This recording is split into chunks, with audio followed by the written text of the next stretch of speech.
जी सलाम के digital platform पर आपका इस्तकबाल है। मैं हूं आपके साथ सहबारी। केंद्रीय गृह मंत्री अमित शाह जम्मू कश्मीर के 3 रोजा दौरे पर हैं। अमित शाह ने बुधवार को बारामूला में अपनी रैली के दौरान स्पीच रोक दी। वजह थी अजान। गृह मंत्री ने कहा, मुझे चिट्ठी मिली कि मस्जिद में प्रार्थना का समय हुआ है, अब समाप्त हो गया है। उन्होंने पूछा, मैं चालू करूं क्या फिर से? जरा जोर से बोलो, चालू करूं भाई। बारामूला में शाह को सुनने के लिए लोगों की भीड़ जुटी थी।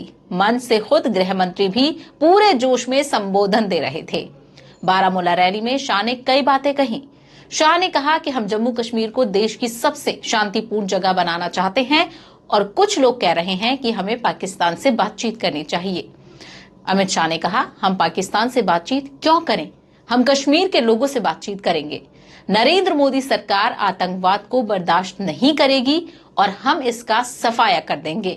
अमित शाह ने टूरिज्म पर भी बात की और अमित शाह ने कहा कि जब लोग बदलाव का स्वागत करते हैं तो लोकतंत्र मजबूत होता है।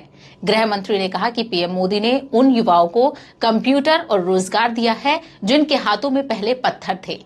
पहले कश्मीर में जमहूरियत की व्याख्या थी 3 परिवार, 87 विधायक और 6 सांसद।